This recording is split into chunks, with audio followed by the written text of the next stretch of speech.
ce matin vous parler du combat. J'ai vraiment eu, de la part du Seigneur, fortement cette pensée pour ces temps de culte. On va introduire cette méditation par 3 lectures. D'abord dans Philippiens chapitre 1er.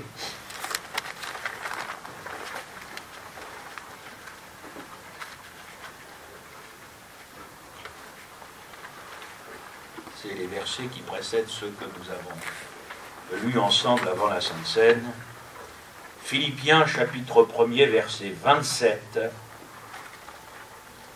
Seulement, conduisez-vous d'une manière digne de l'évangile de Christ, afin que, soit que je vienne vous voir, soit que je reste absent, j'entende dire de vous que vous demeurez ferme dans un même esprit, combattant d'une même âme pour la foi de l'évangile, sans vous laisser aucunement effrayer par les adversaires, ce qui est pour eux une preuve de perdition, mais pour vous, de salut. Et cela vient de Dieu, car il vous a été fait la grâce par rapport à Christ, non seulement de croire en lui, mais encore de souffrir pour lui, en soutenant le même combat que vous m'avez vu soutenir, et que vous apprenez maintenant que je soutiens encore. Amen. Deuxième texte dans les Colossiens, c'est pas très loin, au chapitre 2, verset 1er.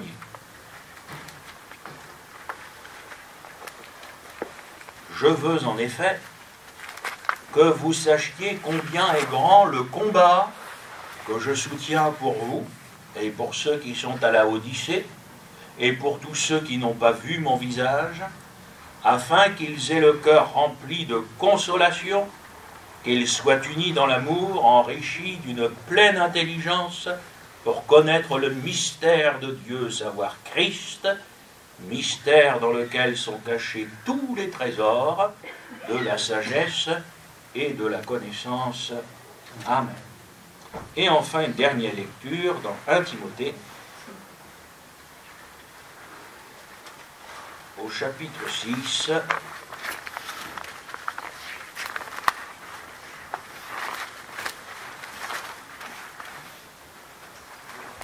verset 11.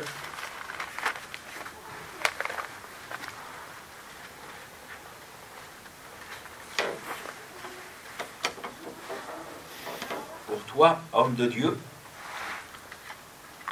fuis ces choses et recherche la justice, la piété, la foi, l'amour, la patience, la douceur. Combat le bon combat de la foi. Saisis la vie éternelle à laquelle tu as été appelé, pour laquelle tu as fait une belle confession en présence d'un grand nombre de témoins. Amen.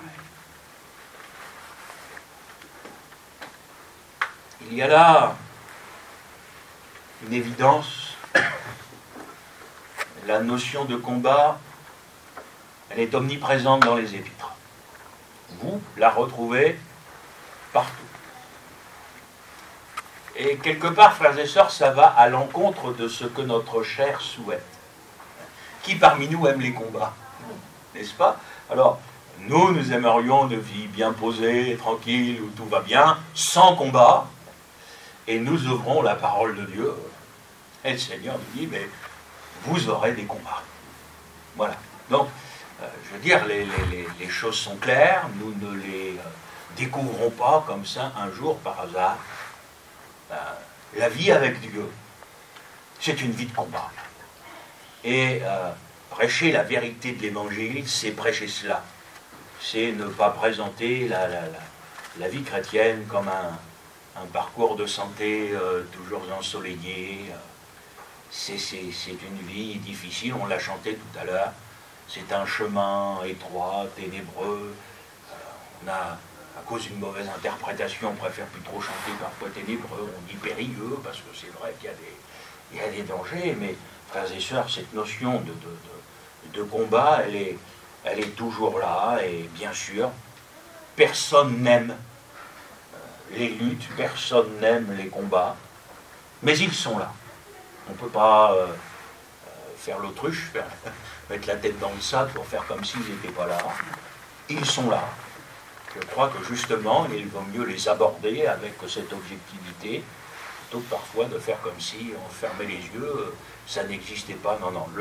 La lutte, le combat spirituel est là. C'est régulier. Quelque part, ça fait même partie de notre quotidien. Il y a toujours des combats, plus ou moins intenses, mais une journée où il n'y a pas de combat, est-ce que ça existe? Hein? Et en plus, je ne sais pas si vous avez remarqué, c'est des trucs, ça n'arrive jamais tout seul. Un combat ne suffit pas. L'ennemi va faire en sorte, si vous êtes assaillé par la droite, ça ne doit pas lui suffire, il va essayer de vous assailler par la gauche en même temps. Parce que son but, c'est de nous détruire. Son but, c'est de détruire la foi. Alors, frères et sœurs, conscients de cela, je crois qu'il faut vraiment que nous soyons très objectifs, que nous soyons vrais avec la parole de Dieu. Si un combat s'arrête, un autre recommence. C'est la vie du chrétien. Alors, pour vous comme pour moi, les années passent, je trouve que ça passe bien vite. Et quand on écoute les témoignages des frères, des sœurs, de certains parfois, encore plus particulièrement que d'autres, certains ont mené quand même des combats extrêmement difficiles, douloureux. Vous avez des foyers chrétiens qui ont même connu des drames, hein, qui ont connu des drames, qui ont perdu un enfant, etc., parfois dans des circonstances particulièrement douloureuses. Et pourtant, ces frères, ces sœurs aujourd'hui sont encore debout dans la foi. Qui parmi nous pourrait penser qu'ils sont encore debout parce qu'ils sont plus forts que les autres? J'aimerais vous dire, ils sont encore debout parce que Dieu leur a fait grâce. Et si comme moi, vous acceptez de tourner vos regards dans ce que j'appellerais votre témoignage, votre vécu avec le Seigneur depuis toutes ces années, depuis que vous le connaissez, et même parfois avant qu'on le connaisse, parce qu'il a bien fallu qu'il nous attire à lui. Hein. On en a connu des temps difficiles. On en a versé des larmes. Non? Vous n'avez jamais pleuré, vous? Moi, je n'ai pas honte de vous dire que ça m'est arrivé souvent, dans mon bureau, devant Dieu, face à ces situations, ou même, vous savez, en tant que serviteur de Dieu, ça m'est arrivé de me dire, mais est-ce que je ne vais pas tout arrêter, reprendre du travail, parce que c'est pas facile. Et on est là. Et si on est là, ben moi je vous le dis ce matin, c'est la grâce de Dieu. C'est pas parce que les combats n'ont pas existé, ils ont existé. Et ça nous montre que les promesses de Dieu sont vraies. Il a été avec nous tous les jours. Il nous a tenus. Si on nous avait dit à l'avance par quel chemin il aurait fallu qu'on passe, je ne sais même pas si on se serait engagé, n'est-ce pas? Mais on est parti, on était un petit peu fou, on était un peu plus jeune, on était rempli de foi. Et on est là aujourd'hui. Et aujourd'hui, je bénis Dieu. Malgré les difficultés, malgré les épreuves, les combats, les larmes, je bénis Dieu. Parce que je dis, Seigneur, par ta grâce, on est là. Amen. On est là debout, par ta grâce. Tu nous as donné tellement de victoires. Parce qu'on a toujours devant nos yeux l'immédiat, nos combats là, du quotidien. Mais frères et sœurs, compte les bienfaits de Dieu, hein, vous connaissez, mettez devant tes yeux. Et comme le Seigneur nous a fait grâce, jusqu'à aujourd'hui, j'ai envie de vous dire, s'il ne nous avait pas fait grâce, il y en a beaucoup aujourd'hui, si on voulait vous voir, il faudrait qu'on aille au cimetière. Hein. N'est-ce pas? Eh oui, c'est comme ça avec le Seigneur. Alors ce combat fait partie de la vie du chrétien. J'ai envie de vous dire, il a commencé à notre conversion, et il ne se terminera que le jour où le Seigneur Jésus soit enlèvera l'Église, soit nous prendra avec lui dans la gloire. Mais les combats n'arrêteront qu'à ce moment-là, soyons-en conscients. Alors, il y a essentiellement deux types de combats. Il y a d'abord ce qui est lié à notre chair. Alors, il y a des combats qui sont des combats contre la chair. Vous connaissez ces textes de Galates 5, 17 où l'apôtre Paul dit que la chair a des désirs contraires à ceux de l'esprit. J'ai envie de dire, même avant d'avoir à lutter au niveau spirituel contre le malin, etc., on a d'abord à lutter contre nous-mêmes. Moi, je comprends parfois l'apôtre Paul qui, à un moment, il en a marre de lui, quoi. Il dit, mais assez d'être comme ça, mais qui va me délivrer, quoi, qui va me changer? Il dit, le bien que je voudrais faire, je ne le fais pas, le mal que je ne voudrais pas faire, c'est ça que je fais. Donc là, vous avez vraiment symbolisé ces combats qui sont là contre notre chair qui est appelée à être crucifiée. Parce que je vous rappelle quand même que la crucifixion de la chair et de ses désirs, c'est profondément biblique. C'est vrai que c'est plus tellement prêché aujourd'hui, mais comme c'est biblique, moi je le prêche. La mise à mort de la chair, c'est le moi qui doit mourir, c'est ce que moi je pense, ce sont mes goûts, ce sont mes idées, c'est le moi. Ben, le moi, il doit mourir. Jean-Baptiste disait bien, il faut qu'il croie, c'est que moi, je diminue, et j'ai envie de dire diminuer, mais jusqu'à disparaître, pour qu'il n'y ait plus que le Seigneur Jésus qui prenne toute la place. Et j'ai envie de vous dire, frères et sœurs, c'est pas le moindre des combats. Parce qu'on est costaud quand même, hein. Enfin, pas vous, mais moi, oui. Hein, lutter contre soi-même. Jésus disait, si quelqu'un veut venir après moi, si quelqu'un veut être mon disciple, la première chose que Jésus va dire, qu'il renonce à lui-même. Apprendre à se dire non. Oh là là là là, quel programme, mes amis. On a plutôt tendance à apprendre à se dire oui, à chercher à influencer les autres pour qu'ils aillent dans notre sens. Jésus dit, celui qui voudra me suivre, il faut qu'il apprenne à se dire non, à renoncer à lui, pour Jésus, pour lui, pour ce que lui veut, pour ce que lui aime, et non pas pour nous. La chair sera toujours complice du malin. La chair, elle voudra toujours nous attacher à des choses qui sont terrestres, alors que le Seigneur, lui, veut nous attacher à des choses qui sont célestes. Donc il y aura toujours, frères et sœurs, des combats. Tant qu'on sera dans la chair, il faut qu'on en soit conscient, on aura toujours des tiraillements, on aura toujours des luttes, on aura toujours des combats. Et c'est pas parce qu'on va prendre de l'âge qu'on n'aura plus de lutte ou de combat contre la chair. C'est vrai qu'il y a certaines choses, béni soit Dieu, le Seigneur nous en a délivrés, gloire à Dieu. Enfin bon, le vieil homme, il est solide quand même, hein. Il est solide. Alors, l'apôtre Pierre qui dira que la chair a des convoitises qui font la guerre à l'âme.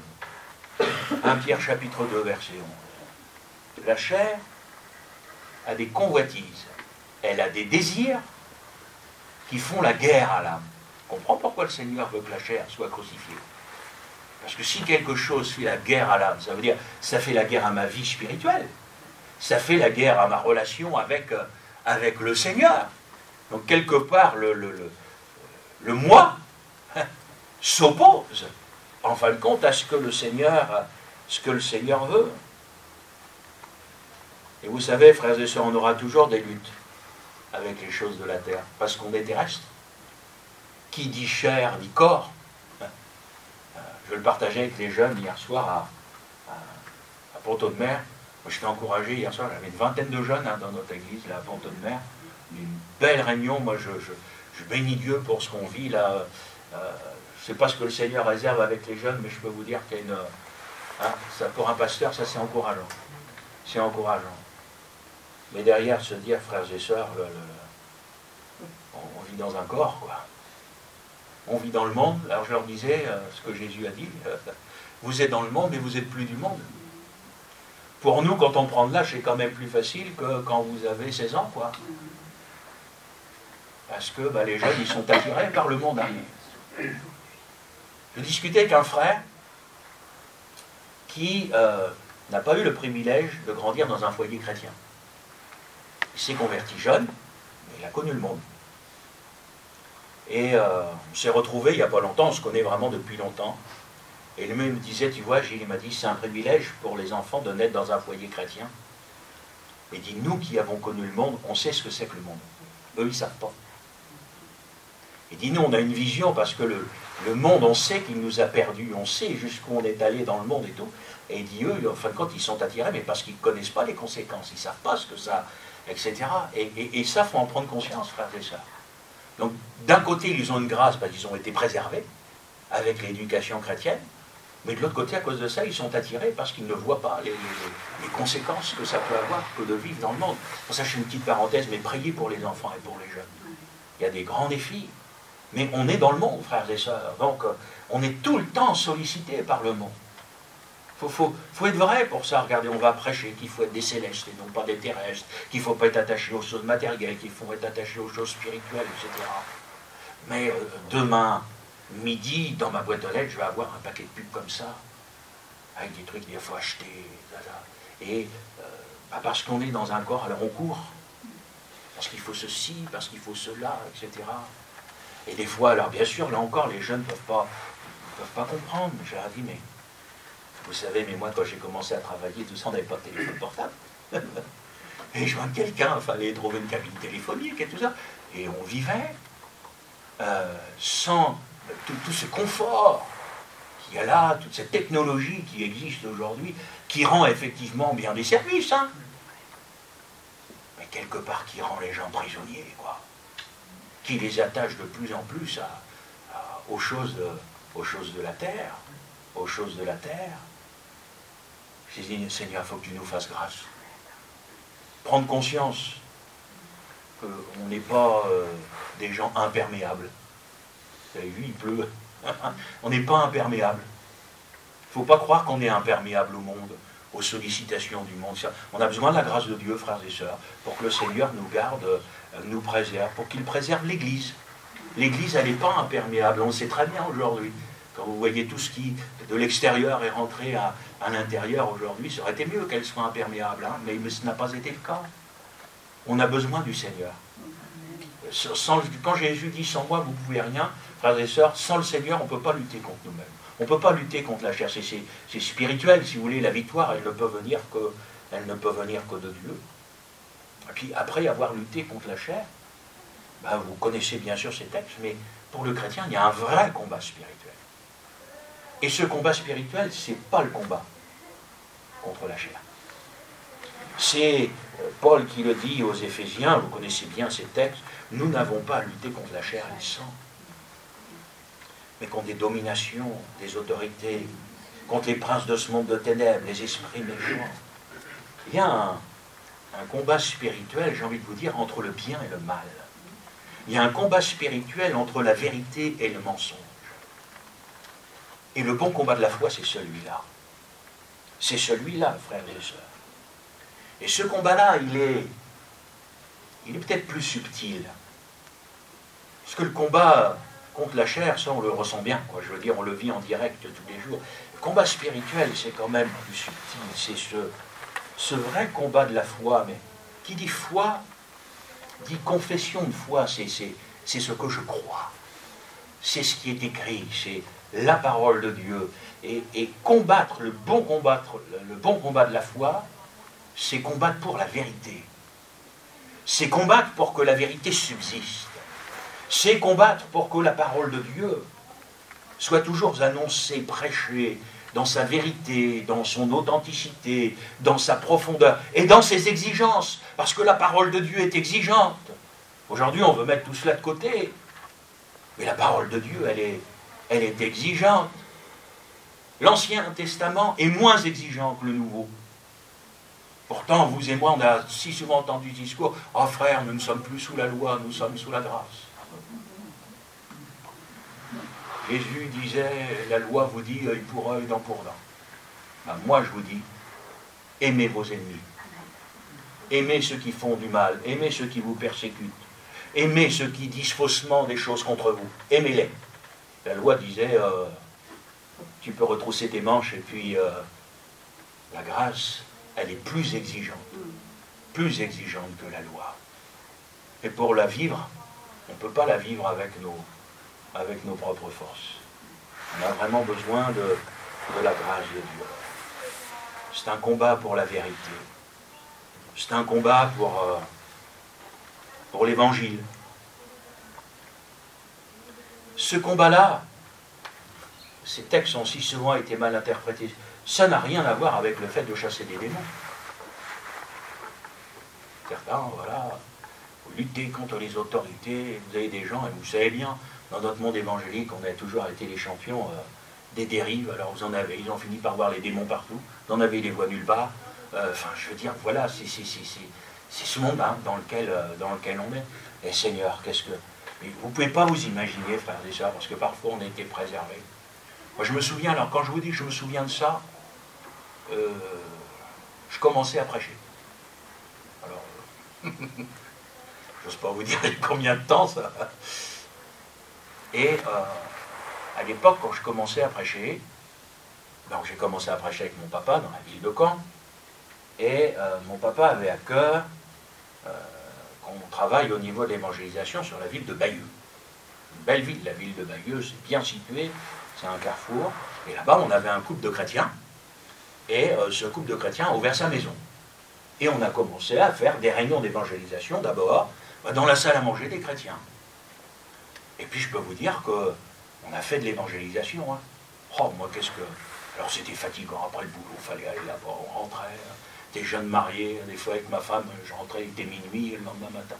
Bon, béni soit Dieu pour tout ça. Et on a vu vraiment des belles choses. Et puis, il y a eu les vacances. Donc pendant les vacances, les frères et sœurs, ils avaient le droit quand même de prendre des congés.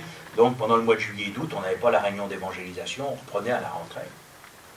On reprend la réunion à la rentrée, et la sœur, quelque part, je ne la reconnais pas. J'ai dit, mais tu vas pas bien. J'ai dit, d'habitude, les gens, quand ils reviennent de vacances, quand même, c'est fait pour faire du bien, les vacances. Et là, la sœur, elle était perturbée, et tout ça. Je sentais qu'elle... Mais j'ai dit, mais écoute, à moi, tu ne vas pas me raconter quoi que ce soit, depuis le temps qu'on se connaît, tu m'as connu. Je dis, tu vas pas bien. Puis là, elle éclate en larmes, etc. Puis pendant les vacances, ils sont allés dans une église évangélique, et puis la sœur, elle avait attrapé un coup de froid. Puis qu'elle toussait, etc. Et puis, dans cette église évangélique, le pasteur est venu en lui disant qu'elle avait un démon dans la gorge, et qu'il fallait chasser le démon. Et la sœur, c'est une gentille sœur, vous savez, vous avez des chrétiens dans les églises, posent pas de problème, ils sont gentils, quoi, je veux dire, c'est un pasteur qui l'avait dit, donc. Et elle est rentrée, elle était complètement perturbée. Alors je vous dis, j'étais même pas encore serviteur de Dieu, hein, moi je commençais à prêcher, j'ai pris ma Bible pour lui montrer, mais que dans la vie d'un chrétien, c'était pas possible, on pouvait pas avoir en nous et le Seigneur et un démon, quoi.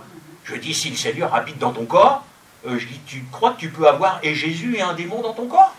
J'ai dit, où si tu as été chercher ça, etc. Alors, un simple partage fraternel, et hop, le sourire est revenu, si vous voulez, c'est comme si... mais de toutes les époques, mais regardez, déjà du temps de l'apôtre Paul, il a toujours fallu qu'il remette les choses à sa place. Il suffisait qu'il ne soit pas dans une église, qu'on lui disait ce matin un petit peu, il dit, attendez, quand je vais revenir, il va falloir que je remette des choses à la place, parce que c'est dans la nature des hommes, parfois, de partir dans un sens, ou de partir dans un autre. Mes frères et sœurs, le combat spirituel, je vous en supplie, tombez pas là-dedans, ça n'a rien à voir avec ça. Ça n'a rien à voir avec cela. Mais aujourd'hui, le malin voudrait arrêter la progression de l'évangile. Alors, il va faire en sorte que les chrétiens soient persécutés. Et vous savez qu'aujourd'hui, l'Église du Seigneur, elle est persécutée.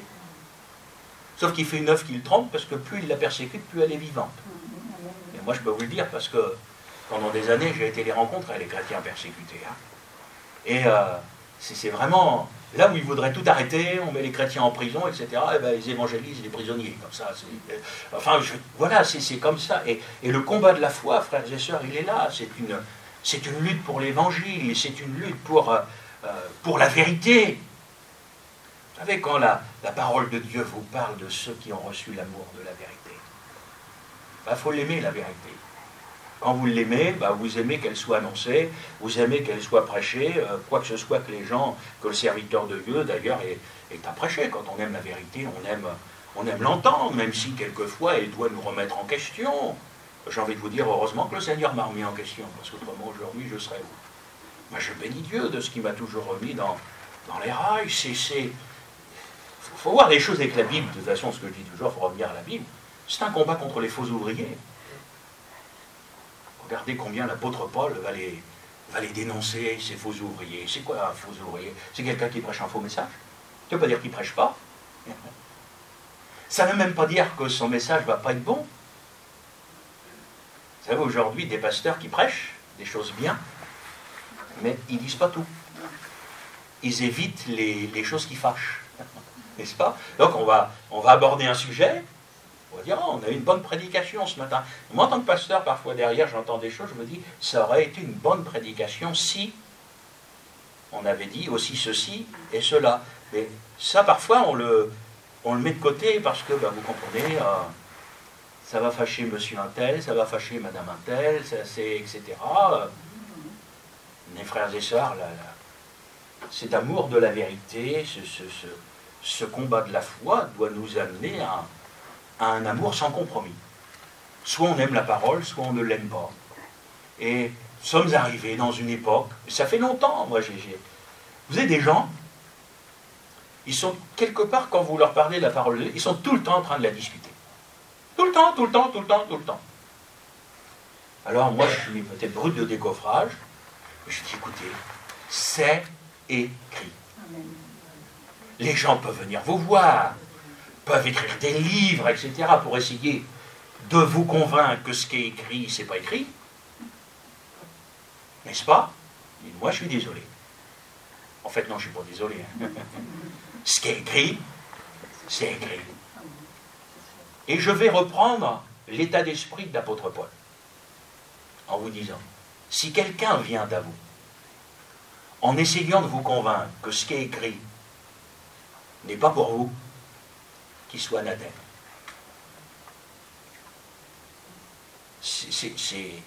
Frères et sœurs, c'est triste d'être arrivé dans une époque où vous avez des pasteurs qui essayent de vous convaincre que ce qui est écrit n'est pas pour vous. Moi, je suis plutôt du genre contraire, et de vous dire ce qui est écrit, si c'est écrit, c'est pour vous. Certains vont dire, oh mes frères, c'est un détail. Ouais. Mais j'ai envie de dire, mais qui sommes-nous pour dire que quelque chose que Dieu lui-même a voulu qu'il soit écrit dans la parole de Dieu, qui sommes-nous pour dire que c'est un détail? Vous savez, quand Dieu dit les choses une fois, c'est lui qui l'a dit, il n'a pas besoin de se répéter. Hein. D'ailleurs, quand Dieu se répète, c'est pas bon signe, ça veut dire qu'on est un peu sourd. N'est-ce pas? Mais reprenez la création. Dieu dit une fois, et il y eut. C'est comme ça la parole de Dieu. À partir du moment où c'est écrit, ben moi je vous dis, frères et sœurs, ça ne se discute pas. Voilà, c'est la parole. Alors, bah oui, on est des vieux ringards, parce qu'on aime encore la parole, dans tout ce qui est écrit, mais c'est pas grave. Les gens peuvent même nous monter en dérision, dire, dans le combat de la foi, dans le combat spirituel, cet amour de la parole de Dieu, ben j'aimerais vous dire, c'est la clé de tout. C'est la clé dans l'époque dans laquelle nous entrons pour notre salut. Parce que c'est celui qui restera fidèle à la parole que le Seigneur va garder à l'heure où la tentation va venir sur le monde. Vous savez, vous avez des gens, à force d'entendre le mensonge, ils finissent par croire que c'est vrai. Au début, non, hein, c'est pas persuadé que ça, mais à force d'entendre tout le temps les mêmes choses, etc., etc., ah, Dieu a-t-il réellement dit? Ça vous rappelle quelque chose? Vous savez qui a inspiré ça? Réfléchissez bien à ça. Et vous allez retrouver cette parole-là dans la bouche de bien des gens. Est-ce que vous croyez vraiment que c'est ça que Dieu a voulu dire? Écoutez, moi je ne suis pas un grand philosophe, je ne sais pas. Il y a une chose que je sais, c'est ce qui est écrit. Et si c'est écrit, moi, Ça me suffit. Alors ce combat-là, frères et sœurs, ça va être un combat contre des influences. Je comprends pourquoi l'apôtre Paul disait à Timothée de ne pas rentrer dans les discours, vous savez, de ces gens-là, et évite les 20 discours. De toute façon, vous avez des gens, alors vous avez la chair, donc on va essayer de convaincre l'autre. Vous avez déjà fait du ping-pong spirituel? Pas avec la raquette, mais avec la... Hein?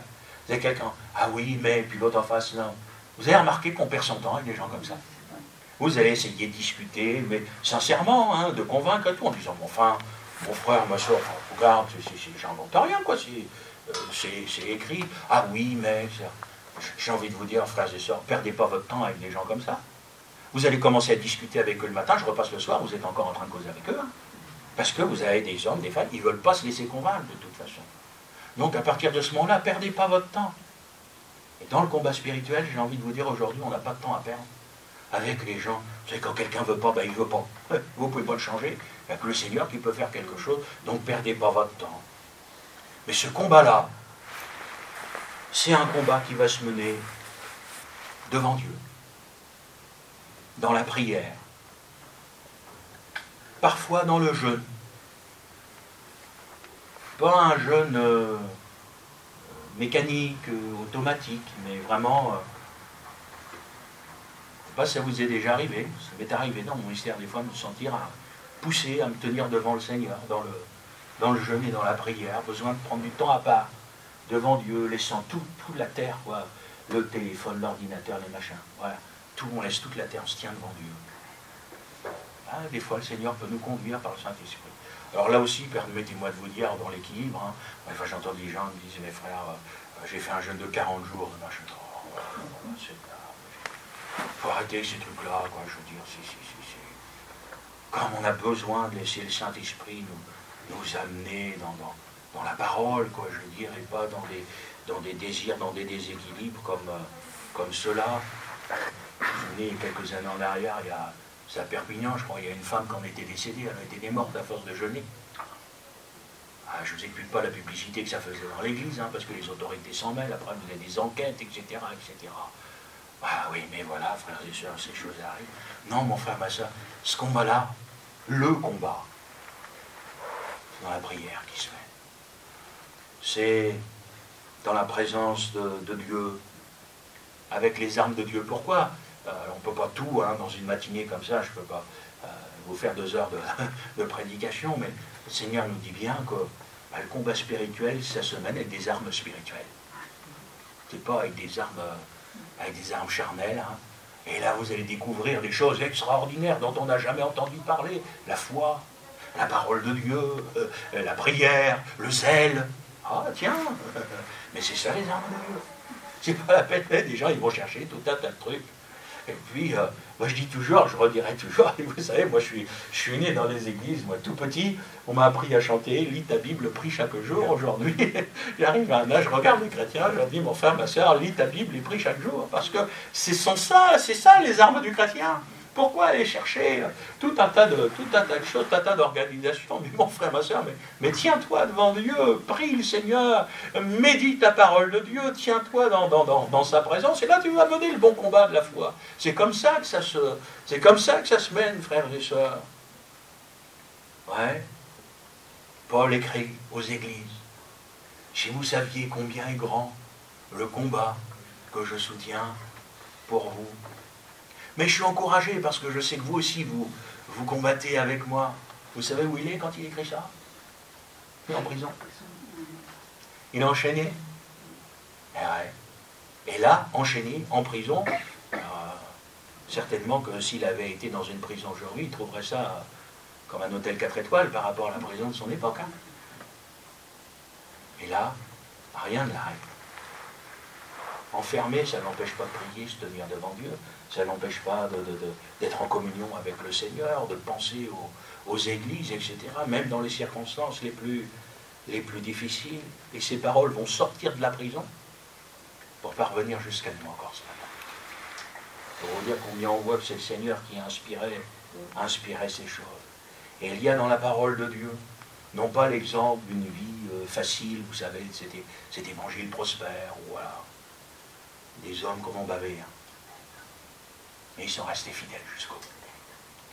Et ils sont pour vous et pour moi des modèles, des exemples, qui nous montrent, frères et sœurs, que c'est dur et que c'est possible avec l'aide et la grâce de Dieu. C'est pour ça, ce matin, j'ai voulu qu'on chante dans ces vieux cantiques, ces cantiques qui nous parlent de victoire, qui nous parlent même de triomphe.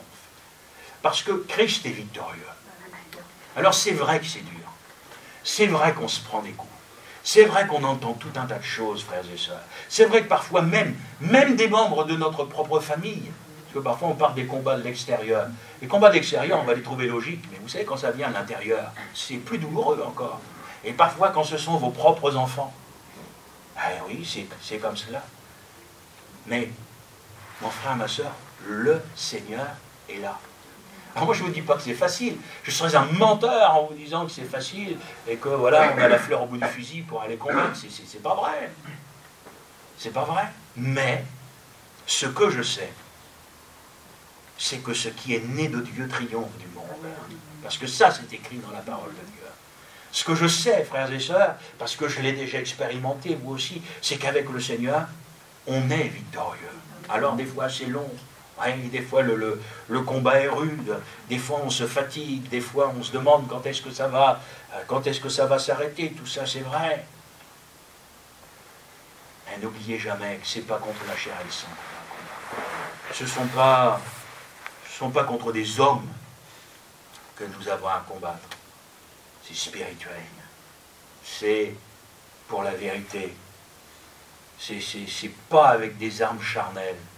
C'est vraiment avec les armes du Seigneur. C'est avec la parole de Dieu. C'est avec la prière. Voilà, c'est tout. Alors, ne soyez pas surpris, parfois même décontenancés, d'être fatigués dans le combat. D'être parfois découragés, voire même lassés. Parce qu'on a eu, vous savez, je connais si bien les discours qu'on peut entendre dans l'église, des gens tellement vaillants et trop, mais quand on a la foi. J'ai entendu des gens hyper spirituels comme ça. Comme je dis, hein, dans le monde, ils ont inventé un héros, Superman, avec un grand S sur le t-shirt. Dans les églises, vous avez aussi super chrétien.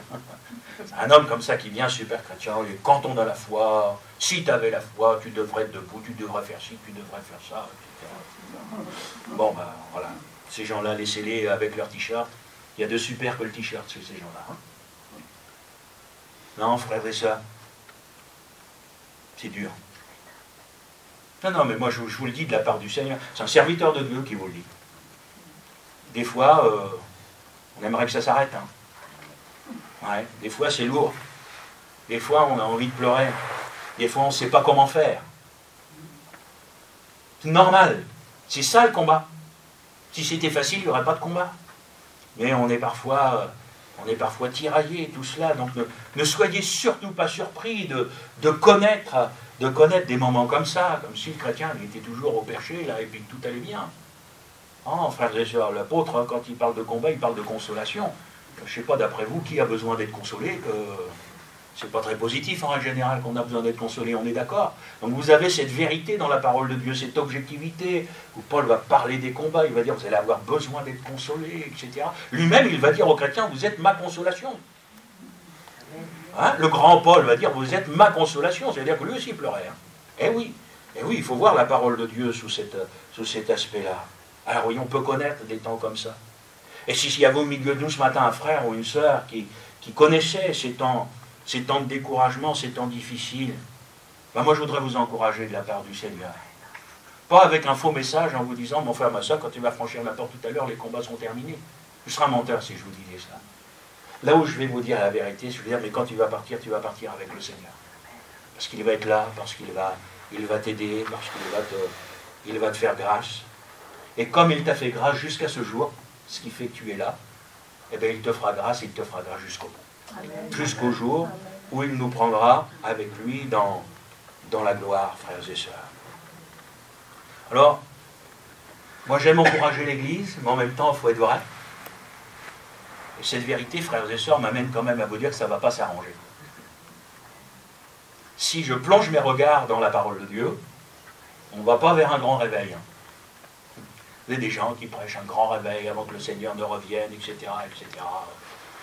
Moi, quand je regarde la parole de Dieu et qu'elle me montre ce que va être l'Église du Seigneur avant qu'il ne revienne, je peux vous dire, ça ne va pas être le grand réveil. Hein. C'est un petit reste d'hommes et de femmes fidèles qui n'ont pas voulu donner, vous relirez les lettres aux églises d'Apocalypse, vous allez avoir l'impression d'allumer la télé évangélique et de voir ce qui se passe aujourd'hui. Non, franchement, frères et sœurs, je voudrais vous encourager, mais en même temps, je crois qu'il faut être objectif. Ça ne va pas s'arranger. Je pense qu'on le vit tous. La vie ne s'arrange pas. Ça devient de plus en plus difficile. Vous faites les courses de temps en temps? Ça vous parle quand je vous dis vous faites les courses? Vous avez vu l'augmentation? Mais c'est impressionnant l'augmentation des prix. Là, on a terminé la colonie de vacances. Donc on a fait toutes les conclusions comptables, etc. Moi, j'ai déjà écrit au couple de direction, attendez-vous, si vous voulez refaire une colonie de vacances l'année prochaine, à augmenter au minimum de 50 € le prix du séjour. Ce ne sera pas possible autrement. Ce ne sera pas bien. On va faire comment? Alors, vous avez ça, et vous avez vous avez le contexte. Vous avez tous ces temps difficiles qui arrivent.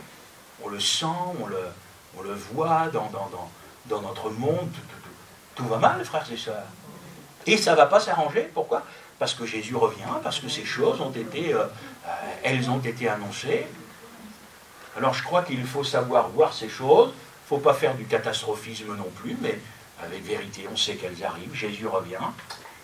Mais il a promis aussi qu'il serait avec nous. Et ceux qui veulent rester fidèles au Seigneur, eh bien le Seigneur leur fera grâce. Alors peut-être faudra qu'on se serre davantage les coudes. Peut-être faudra-t-il que dans l'Église du Seigneur, il y ait davantage de solidarité. Parce que jusque-là, l'Église, elle a quand même resté un petit peu individuelle. Hein, chacun, mais peut-être que demain, il faudra qu'on aide un frère ou une sœur qui ne va pas y arriver. Est-ce que ça ne vous rappelle pas un peu le livre des Actes des Apôtres, ça? On mettait un petit peu en commun ce qu'on avait, et puis si un couple, si un frère, une sœur n'y arrivait pas, l'Église, les frères et sœurs, c'est sûr que ça va sortir de l'individualité, etc. Après, vous savez, frères et sœurs, le jour où on va partir vers le Seigneur, il faudra tout laisser. Hein.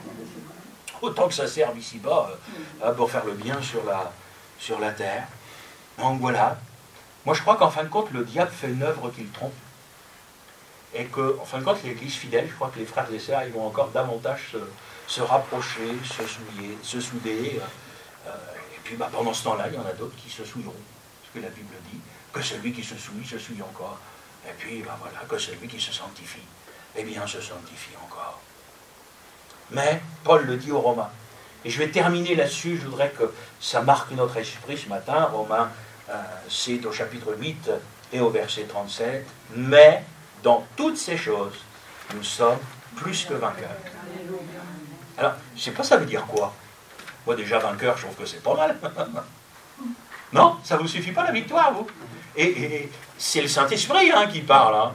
Il dit, mais plus que la victoire. Il y a quoi plus que la victoire? Il y a la gloire. Il y a la gloire, frères et sœurs. Non seulement victorieux, mais par le Seigneur, nous serons glorifiés. Alors, pas ici-bas sur la terre. Hein. De grâce, cherchons pas les louanges ici-bas sur la terre. Un jour, nous paraîtrons devant le Seigneur. Il y aura bon et fidèle serviteur. Bon et fidèle servant. Tu as été fidèle en peu de choses. Allez, entre. Entre dans la joie de ton maître. Courage, frères et sœurs.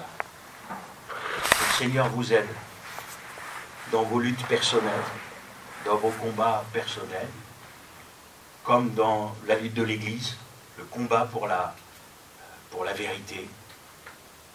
Vraiment, nous vivons des temps tout à fait particuliers. Priez pour nous. Moi, je n'ai pas peur de le dire, priez pour nous. L'apôtre Paul le disait, moi aussi je le dis, frères et sœurs, on a vraiment besoin du soutien dans la prière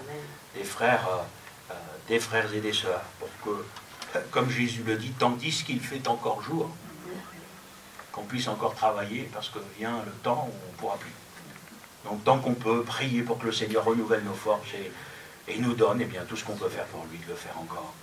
Que le Seigneur vous bénisse.